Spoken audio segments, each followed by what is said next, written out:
তাহারাতের উপরে, পবিত্রতার উপরে। পবিত্রতা ব্যতীত আমরা যত ইবাদত করব, সমস্ত ইবাদত আমাদের ফাও হয়ে যাবে যদি আমাদের পবিত্র অর্জন না হয়।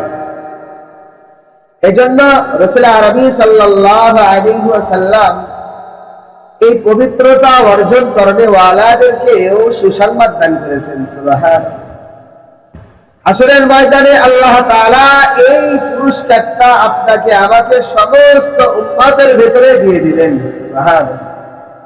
কোটি কোটি মানুষের ভিতরে যারা পবিত্রতা অর্জন করেছেন, যারা আমরা ওযু বানাইছি, ওযু করেছি, পবিত্রতা অর্জন করেছি, আল্লাহ তাআলা এইগুলো মানুষদেরকে চিহ্নিত করে হাসরের ময়দানে আল্লাহ তাআলা উঠাই দেন। সুবহানাল্লাহ।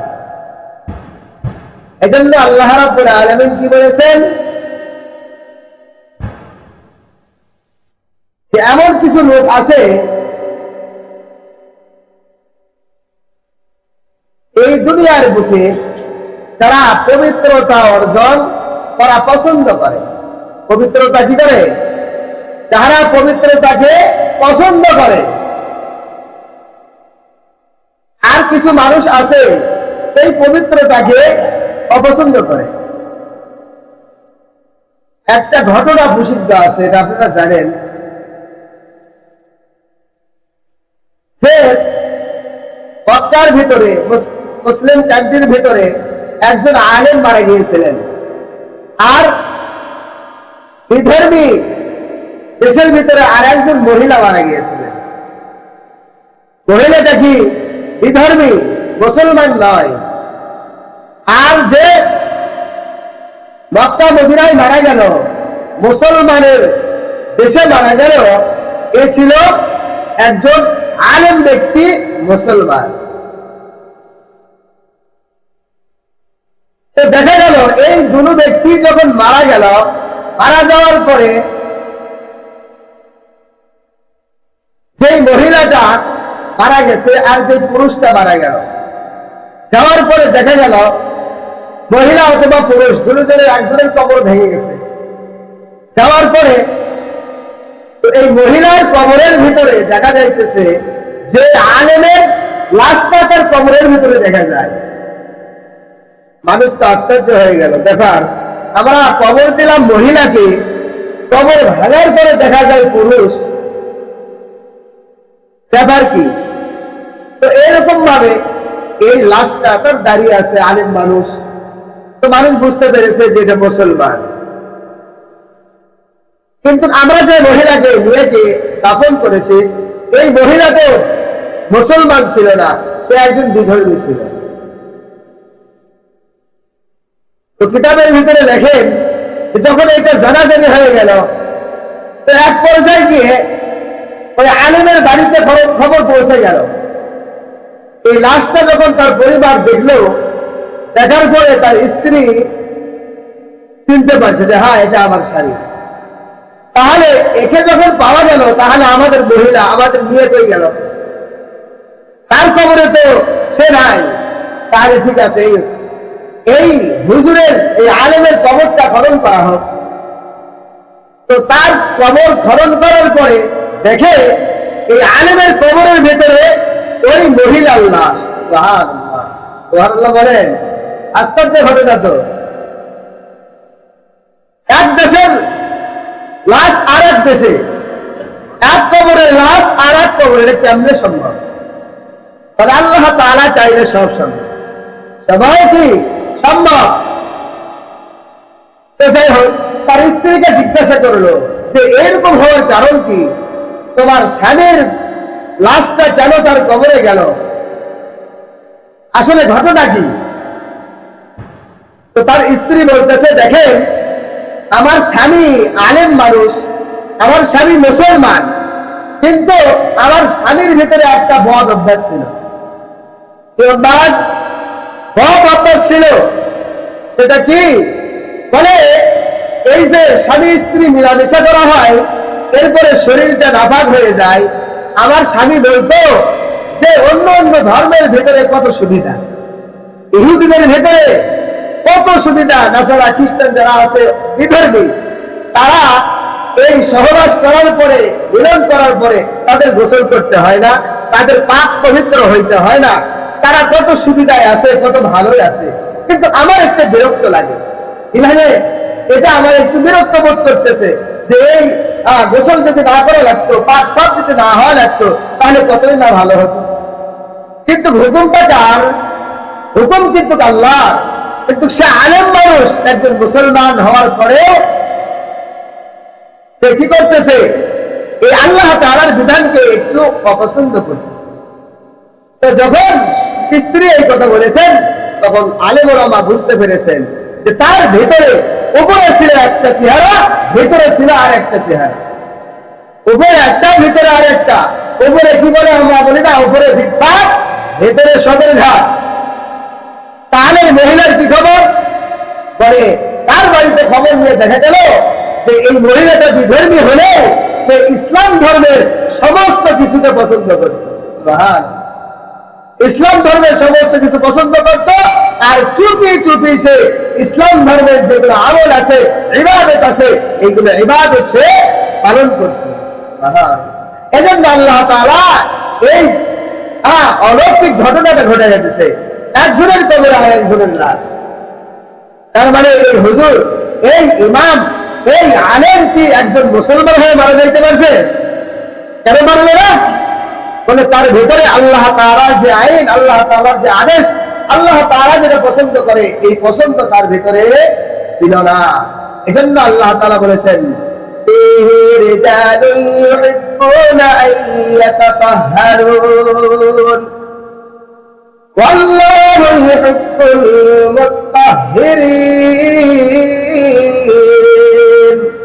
আল্লাহ রাব্বুল আলামিন এই জন্যই বলেছেন, এই দুনিয়ার ভিতরে আমার যে বান্দা বান্দির দল, আমি আল্লাহ তাআলার হুকুমকে,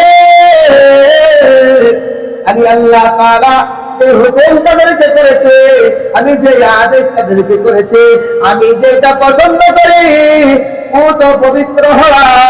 এই মানুষগুলো দুনিয়ার ভিতরে এই পবিত্র হওয়াকে পছন্দ করে। আল্লাহ তাআলা বলেন, আল্লাহু ইউহিব্বুল মুত্তাহহিরিন, বলে আমি আল্লাহ তাআলা তাদেরকে অধিক পরিমাণে ভালোবাসি। সুবহানাল্লাহ। যদি ওই হুজুর এই কাজটা না করতো, তাহলে তো সে একজন আলেম ছিল, আল্লাহ তাআলা তাকে পছন্দ করতো, তাহার যদি পছন্দ করতো, পবিত্রতা যদি পছন্দ করতো। কিন্তু সে কি করে নাই? পছন্দ করে নাই। সে একজন ইহুদি নাসারা হয়ে দুনিয়া থেকে চলে গেছে। তো আমাদের ভিতরে বড় অভ্যাস আছে, দেখবেন এক সপ্তাহ চলে যায়, সে ফরজ গোসলটাও করে না। শীতের ভিতরে, গরমের ভিতরে সবসময় গোসল করে, কিন্তু শীতের ভেতর লক্ষ্য করে না। জিজ্ঞাসা করলে বলে, ভাই এক সপ্তাহে গোসল করি নাই।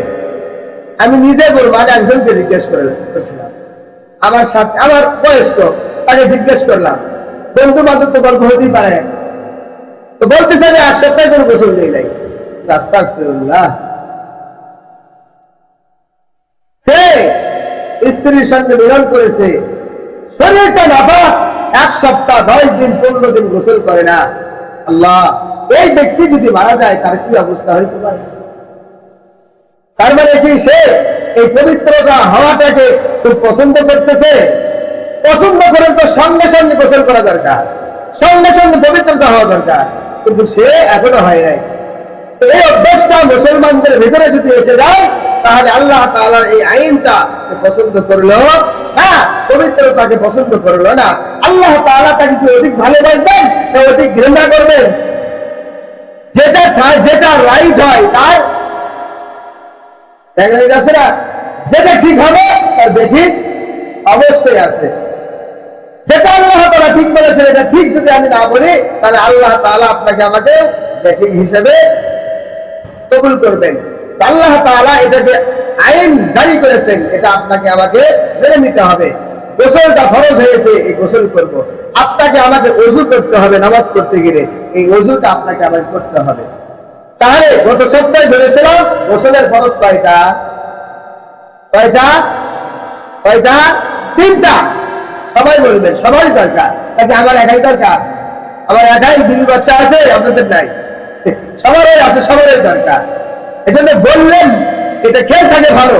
আর যে ছাত্র পড়া বলে না, ওকে যদি 10-এর ভিতরে ধরা হয় পারে সবই, কিন্তু ভয়েতেই বলতে পারে। তার গা ভেঙে যাচ্ছে কিন্তু বলতে পারতেছে না। কিন্তু সবাই কিন্তু পারে, পরীক্ষা লিখতে দিলে লিখতে পারে। এজন্য আমলের জায়গায় গিয়ে যদি খেল না থাকে তাহলে তো আমল করা যাবে না। যাই হোক, তাহলে ফরজ তিনটা, গোসলের ফরজ তিনটা। এক নাম্বার ভালোভাবে গড়গড়াইয়া কুলি করা। 2 নাম্বার নাকের বলেন নাকের নরম জায়গায় পানি পৌঁছানো, যে জায়গায় গেলে সেন্সান করে। এরপরে 3 নাম্বার মাথার তালু থেকে পায়ের তালু পর্যন্ত যত যা কিছু আছে রোগ সব কিছু ভালোভাবে উত্তম রূপে কি করা? ধৌত করা। এটা বলে সমস্ত শরীর ভালোভাবে ধৌত করা। মাশাআল্লাহ, আমাদের মনে আছে। হ্যাঁ, যদি আমল করি তাহলে আমাদের মনে থাকবে। এটা কি আমাদেরই দরকার না মা বোনেরও দরকার? মা বোন থেকে শিখাইছেন? যদি একাই জানে থাকলেন, আপনার স্ত্রী পবিত্র হলো না, নামাজ ঠিকই করতেছে, তাসবিহ তাহলিল করতেছে, কোরআন শরীফ করতেছে, কিন্তু তার যে এগুলো হইতেছে না, গুনাহ হইতেছে। আপনি জানছেন আপনার স্ত্রীকে আপনি ভালো করে জানাইবেন, আপনার স্ত্রী আপনার মেয়েকে জানাইবে। এটার বউ আছে তাকে সে জানাইবে, আপনার তো জানার দরকার নেই। তাহলে এই জিনিসটা আমারও দরকার, মা বোনদেরও দরকার। তাহলে মা বোন, আমি গত সপ্তাহে আলোচনা করেছি, মা বোনদের কিছু জায়গা আছে। এই যে কানের দুল আছে না, এই কানের দুল দিতে গেলে তো কি কোরআনও আছে।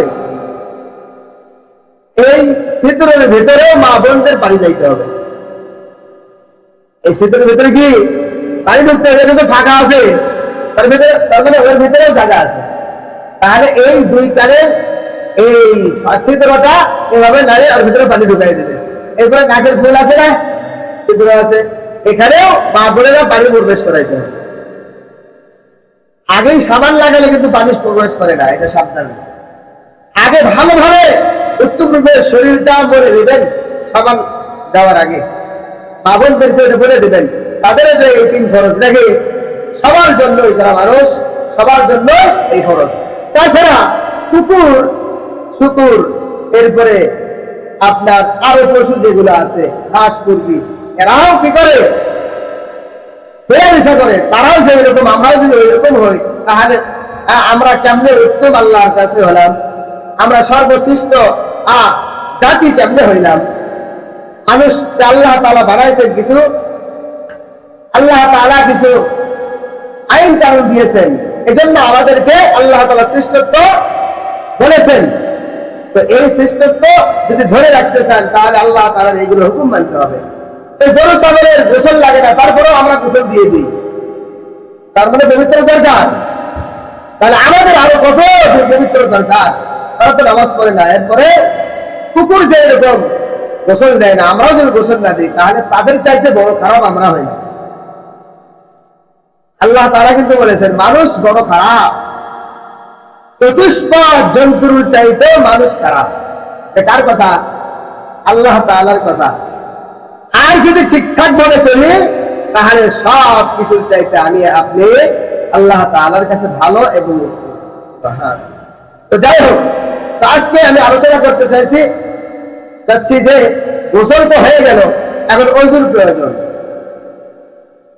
গোসলের ভেতরে ওযু করেছি, এটা গোসলের ওযু শেষ। এরপরে আপনার ওটা বড় পবিত্রতা, আর এটা কি ছোট পবিত্রতা, যেটা যে পবিত্র ছাড়া নামাজ, কোরআন তেলাওয়াত, যেগুলো জিনিস আমল করা যায় না। তাসবিহ তেলাওয়াত করতে গেলে ওযু ছাড়াও হয়, কিন্তু যেগুলো বড় বড় ফরজ কাজ আল্লাহ তাআলার, এগুলো করতে গেলে ওযু যে ফরজটা আছে জানা দরকার। আপনি পুরো শরীর ধুয়ে শেষ করছেন, কিন্তু ফরজ যে কয়টা আছে এই কয়টা জিনিস আপনার শুকনা আছে, তাহলে আপনার কি ওযু হবে? এজন্য ওযুতে 4টা ফরজ আছে। কয়টা? বলেন, ওযুতে কয়টা ফরজ? আমরা যারা জানি আলহামদুলিল্লাহ, তাদের আরো ভালো হবে, নাকি আমরা জানি না তারা ভালো করে জেনে নেবে। ওযুতে কয়টা ফরজ? 4টি ফরজ। 1 নাম্বার সমস্ত মুখ ধোয়া। কি ধোয়া বলেন তো? মুখ মন্ডল শেখানো হয়। সমস্ত মুখ ধোয়া। এখন সমস্ত মুখ কতটুকু? লাখের সামনে দেখবেন দেখবেন উজু করে সিটে দিয়ে বাড়ি দেবো। আমার কাউকে যদি বলা হয় উজু করে আসে, পায়ের গোছাই দিয়ে আসে, তাই না? এখনো যদি বলা হয় পা দিয়ে আসো, ওই যে উজু করে আসো, ওইটা পায়ের এই যে চাকরি হয়ে দিয়ে আসো। আসলে কি এটা অজুর? তাহলে অজুর 4টা ফরজ। প্রথমে সমস্ত মুখ ধোয়া। এখন সমস্ত মুখ মন্ডল কতখানি এটা জানা যাবে। একটা পশম পরিমাণ যদি এই অংশ ভিজা না শুকনো থাকে, আপনার অজু হবে না। সুন্নাত যেগুলো আছে এগুলো বাদ দিলে কি হবে? অজু হবে। এই জন্য 4টা ফরজ জানা জরুরি।